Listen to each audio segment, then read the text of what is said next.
जहांगीर और बदर अख्तर सिद्दीकी का गाजियाबाद कनेक्शन अब इसमें सामने आया है। 2019 से गायब युवती की बहन का सनसनीखेज खुलासा इसमें देखा जा रहा है। मेरी बहन को दुबई भेजने के नाम पर गायब कर दिया गया, मेरी बहन को बहलाया फुसलाया गया। सिद्दीकी से मिलने के बाद मेरी बहन ने पूजा पाठ छोड़ दिया।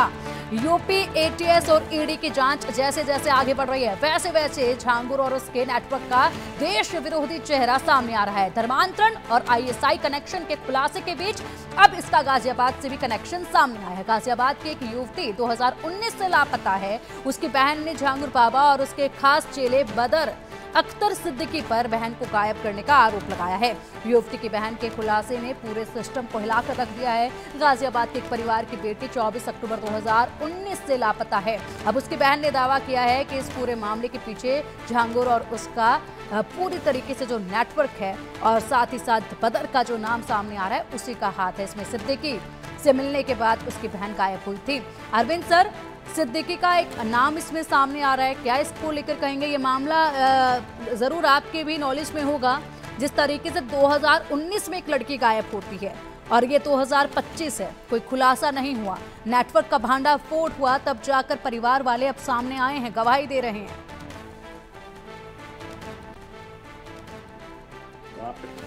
जो हैं बहुत आउटस्टैंडिंग ऑफिसर हैं, उनको चाहिए कि वो एक टीमें बनाएं और गाजियाबाद में भी इस नेटवर्क की जो जड़ें हों, जहां जहां ये लड़की कहां पर है इस समय, क्या इसकी लोकेशन है, क्या किसी वो ट्रैप में है या वो अलाइव है कि नहीं है, ये सब चीजें पता करनी चाहिए। वहां पर भी मुकदमे दर्ज होने चाहिए। उनको उनके पास स्वतंत्र जुरिस्डिक्शन है, वो अपना अलग मुकदमे कायम करके कार्रवाई कर सकते हैं।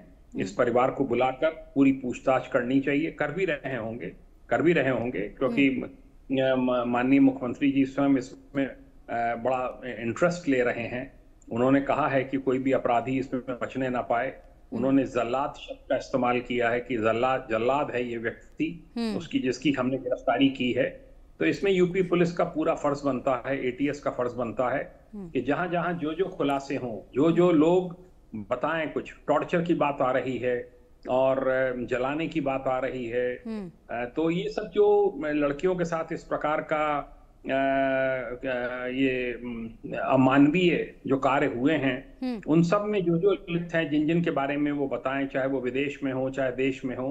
अब तो जो विदेश में बैठा है उसको भी नामजद किया जा सकता है। सर, एक महत्वपूर्ण सवाल, अभी तो फिलहाल इसमें कार्रवाई चल रही है, ऐसे बड़े खुलासे होंगे, लेकिन एक छोटा सा रिएक्शन इस पर आपको चाहूंगी मैं कि क्या इस मामले के सामने आने के बाद भविष्य में ऐसे बाबाओं का, क्योंकि हिंदुस्तान है, बाबाओं में बहुत विश्वास करती है जनता, तो ऐसे बाबाओं की स्क्रीनिंग के लिए कोई विशेष टास्क फोर्स बनाई जाएगी क्या?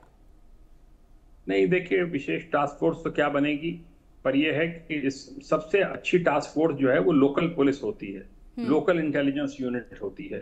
उन सबको सक्रिय करना चाहिए। उत्तराखंड में अभियान चल रहा है कालनेमी का, वहां पे फर्जी बाबा घूम रहे हैं, कोई बांग्लादेशी है, कोई म्यांमार का है, वो सब बाबा बने घूम रहे हैं, दाढ़ी बढ़ाए हुए, और हरिद्वार में और ऋषिकेश में धार्मिक स्थलों पर फैले हुए हैं।